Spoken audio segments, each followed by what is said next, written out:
Olá, este é mais um Rede Mais Podcast. Aqui comigo hoje, para a gente bater um papo sobre o trabalho importantíssimo do Corpo de Bombeiros do Mato Grosso, eu tenho o Tenente Coronel aqui, Rafael Marcondes. Tenente, um prazer recebê-lo. Parabéns pela atuação de vocês. Bom, o que vocês fazem é um trabalho excepcional, porque vocês foram os primeiros bombeiros, a primeira corporação do Brasil a fazer um trabalho de fiscalização. E fiscalizar, não só fiscalização, aliás, de prevenção dos incêndios. Eu fico imaginando o seguinte, prever um incêndio não é algo muito fácil. Mas com tanta tecnologia, talvez isso seja um pouco mais tranquilo, né? Como é que funciona na prática usar todos esses alertas, esses dados que vocês têm à disposição em mãos no dia a dia? A gente precisou buscar ferramentas que nos possibilitassem fazer uma predição desse incêndio, né? Os locais com maior probabilidade de se ter grandes incêndios. E aí entra vários fatores, né? Questões climáticas, questão de umidade do solo, questões de vento e tudo mais, temperatura. Então, para juntar tudo isso e produzir essas informações, foi importante a gente ter acesso ao maior número de ferramentas possível. E a Rede Mais ela vem contribuindo muito com essas imagens de precisão, imagens com alta frequência, né, e alta resolução, para que a gente agregue isso a outras ferramentas existentes na nossa plataforma e nos dê essa possibilidade. Então, hoje a gente faz um planejamento muito mais robusto, muito mais estratégico, alocando os recursos que a gente tem em pontos importantes, né? É possível a gente conseguir, a gente faz estudos com relação à recorrência, né? Onde se iniciam os grandes incêndios, quais os locais dentro dos municípios. O último agora a gente fez um estudo em 70 municípios. A gente entender onde a gente deve distribuir os nossos recursos de maneira mais inteligente e estratégica. E aí, quando se faz essa detecção por meio das plataformas, como é que vocês fazem o trabalho de inteligência para justamente essas áreas estarem preparadas para evitar eventuais incêndios? Exatamente. O trabalho ele é feito com o envolvimento de todos, né? Então a gente busca envolver o proprietário rural que está localizado nesses pontos de maior criticidade. A gente busca envolver o poder público municipal, né, na articulação de ações, formação de brigada, orientações a esse público.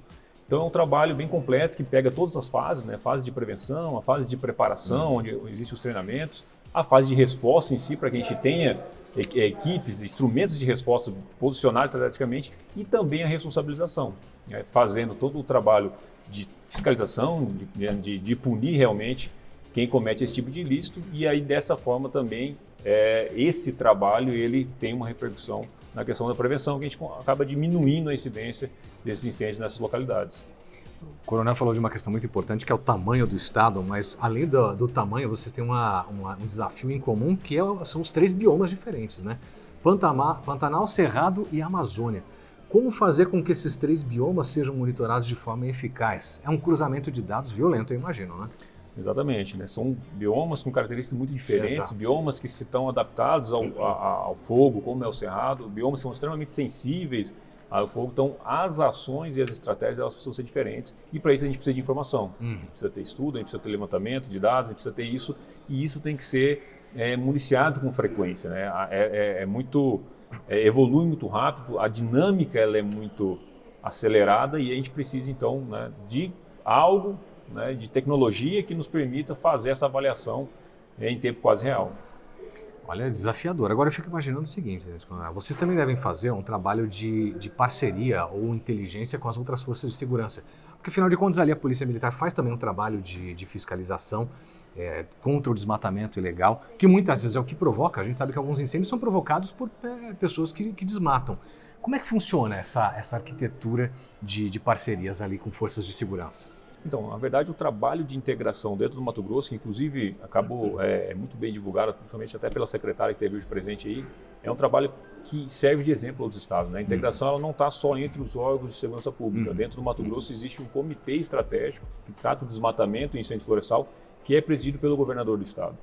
Então, isso envolve todas as outras secretarias e todos os outros setores, né? Falando da parte operacional, o estado ele institui uma sala de situação central, que ela é instituída através de um decreto do governo, e nela também se compõem as instituições de segurança pública, os órgãos de meio ambiente, todas as entidades afins ao problema estão ali. E isso faz com que a gente tenha um resultado muito importante, muito significativo. Então essa interação ela é estruturada, ela não é só de parcerias entre instituições, ela está mesmo regulamentada na legislação estadual, e é uma cultura, né, que já vem aí de 10, 20 anos atrás, desde 2006, quando foi instituído o Comitê Estadual de Gestão do Fogo, que fica dentro da Secretaria de Meio Ambiente e possibilita essa articulação não só no momento crítico, né? Ela é construída ao longo de todo o ano, as ações, as parcerias e o planejamento ele é feito em conjunto. O senhor falou muito aqui para a gente sobre a questão do trabalho de prevenção, que é extremamente importante. Se você puder prevenir o incêndio, obviamente você vai salvar vidas de animais, vai melhorar a questão da saúde pública, vai evitar o desmatamento. Agora, e quando acontece o incêndio? O quanto essas ferramentas podem ser eficazes e são para vocês no dia a dia, no momento de combater focos de incêndio? A gente tem visto, infelizmente, no Pantanal, grandes incêndios que levam dias para serem controlados. Como essa tecnologia ajuda a, de certa forma, debelar com mais facilidade essa situação? Então, o primeiro ponto é a celeridade com que ela nos dá o alerta, né? E a precisão nisso. Então, todo alerta plotado, a gente encaminha a equipe imediatamente e, de fato, existe um incêndio, um princípio de incêndio e a gente consegue atuar de maneira imediata. Obviamente, o Pantanal, como foi colocado como exemplo, ele é desafiador por si só, né? É um local que tem pouco acesso, são áreas extremamente remotas, que não se chega muitas vezes com veículo, então existe uma dificuldade de se levar o recurso para a linha de frente. E aí a gente precisa de apoio de aeronaves, sem infiltrar equipes e ainda assim um trabalho bem dificultoso. Mas o mais importante de tudo isso é o acompanhamento também as plataformas elas congregam várias informações, então de previsão do tempo, quando que vai mudar o vento, quais são as ações que a gente fazer, qual é a propagação, a velocidade de propagação desse incêndio, para que a gente consiga fazer ações, né, com um certo tempo para se executar e concluir essas ações com êxito.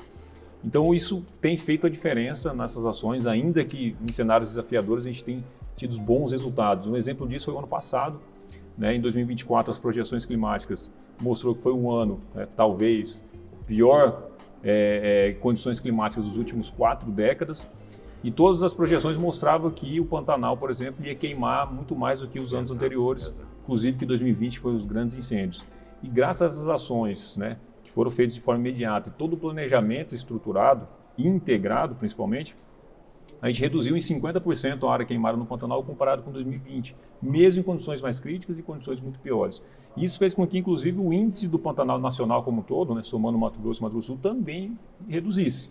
Se a gente olhar de forma separada, os índices dos estados foram diferentes e o Mato Grosso, né, essa redução fez com que esse índice nacional ele também fosse favorável comparado com 2020.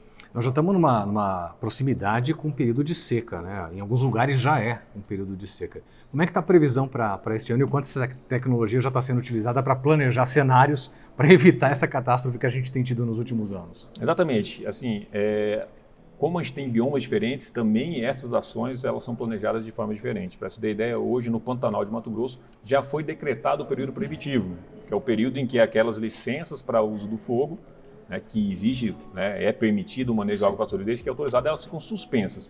Então, hoje no Pantanal do Mato Grosso está proibido o uso de fogo para qualquer prática, né? E no bioma Amazônia Cerrado, esse período começa em 1º de julho. Então, as ações no Pantanal elas já iniciaram. As projeções climáticas elas se assemelham muito ao que foi 2024 para os próximos meses. A gente teve até agora um período um pouco melhor, eu falo de Mato Grosso com relação ao ano passado, mas espera-se um período ainda seco, crítico, altas temperaturas, que fez com que nós ampliássemos o planejamento. Então, de tudo que foi feito ano passado, esse ano foram implementadas novas ações, foram aportados muito mais recursos. Para você ter ideia, o Estado de Mato Grosso investiu esse ano, inicialmente, 125 milhões para o combate ao desmatamento e incêndios florestais.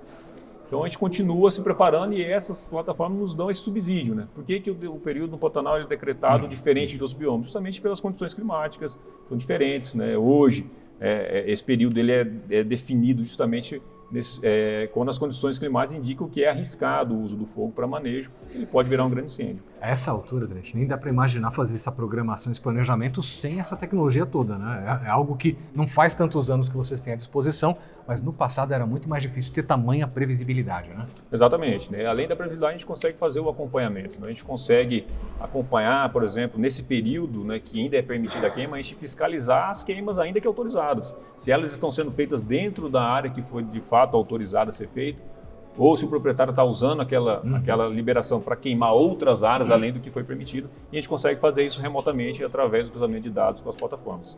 Tenente Coronel Rafael Marcondes, foi um prazer conversar contigo. Obrigado, parabéns pelo trabalho excepcional que vocês têm feito lá e que essas ferramentas continuem ajudando vocês a prevenir, porque prevenir é melhor do que remediar, não é? Exatamente. A gente agradece a oportunidade de estar no evento, compartilhando conhecimento, agregando bastante, absorvendo muito conhecimento para levar para o nosso estado e aprimorar ainda mais nossas ações. Perfeito. Prazer mais uma vez, obrigado mais uma vez e obrigado a você pela companhia. A gente se vê no próximo Rede Mais Podcast. Até lá.